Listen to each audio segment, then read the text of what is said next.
بعد میں جماعت کے قیام اور پھر اس کی دیکھ بھال اور اس کے نظم و نسق کو چلانے میں مساجد کے قیام اور مدارس کی ترویج کے حوالے سے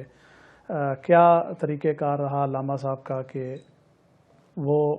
اس نہج پر پہنچے کہ جہاں پہلے ایک مسجد تھی پھر وہ کئی سو مساجد میں تبدیل ہوئیں؟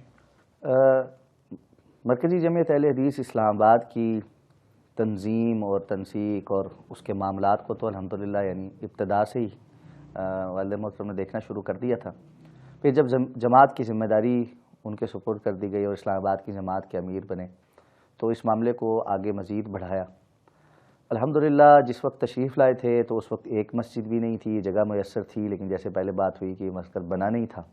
اور جب وفات ہوئی تو 100 سے زائد الحمدللہ مساجد اسلام آباد کے شہر اور گرد و نواح میں موجود تھی۔ اسی طرح ان کی یہ کوشش ہوتی تھی کہ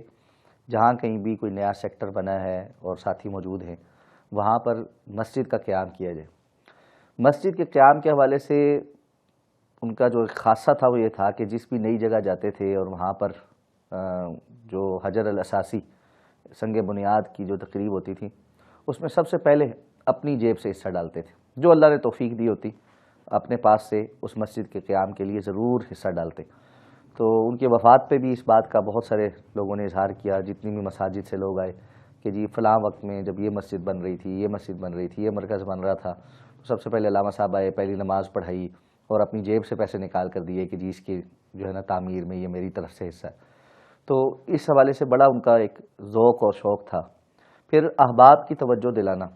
اپنے حلقہ احباب کو کے اندر بہت سارے چونکہ لوگ ان کے پاس آتے تھے اور ان کے ساتھ ایک عقیدت اور احترام بھی رکھتے تھے اور اعتماد بھی کرتے تھے، تو وہ پھر ان کی توجہ دلاتے تھے کہ جی فلاں جگہ پر مسجد بن رہی ہے، یہاں پر اس چیز کی ضرورت ہے، اس جو ہے نا مرکز میں ابھی پنکھے لگنے والے ہیں، فلاں جگہ کھڑکیاں لگنے والی ہیں، فلاں جگہ فرش پر ٹائل لگنے والی ہے، اس کی پلاٹ خریدنا ہے۔ اس طرح یعنی 20 معاملات اکٹھے چل رہے ہوتے تھے، تو جہاں کوئی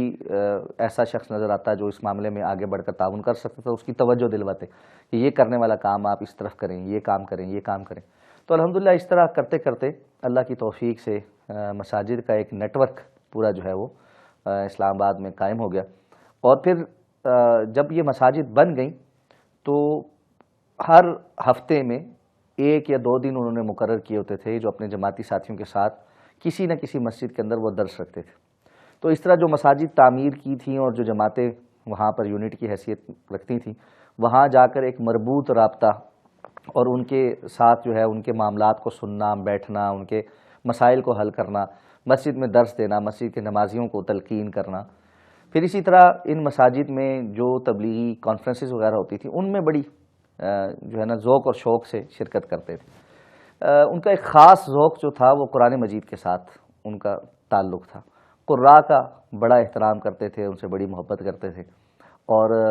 تلاوت سننے کے، اچھی تلاوت سننے کے بہت زیادہ جو ہے نا ان کا ذوق تھا، ایک شوق تھا۔ تو جہاں کہیں بھی کوئی اچھی نماز پڑھانے والا قاری موجود ہوتا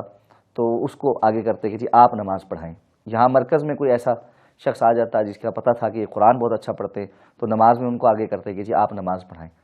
اور اس حوالے سے حسن قرات کانفرنسز میں بھی شرکت کرنی۔ تو تبلیغی کانفرنسز میں، جماعتوں میں، مساجد میں جا کر طویل وقت کے لیے بیٹھنا اور پوری کانفرنس کے آخر تک بیٹھنا یہ ان کا خاصہ تھا۔ اور جو سچ بات ہے کہ ہم سمجھتے ہیں ہمارے اندر مفقود ہے کہ اتنی مصروفیات اور اتنی چیزیں ہوتی ہیں کہ بندہ سوچتا ہے حاضری لگوائے لیکن سارا ٹائم بیٹھنا ممکن نہیں ہوتا، لیکن پھر سوچتے ہیں کہ پتہ نہیں والد محترم یہ ٹائم کیسے نکالتے تھے کہ اس کو مینیج کرتے تھے اور باقاعدہ طور پہ وقت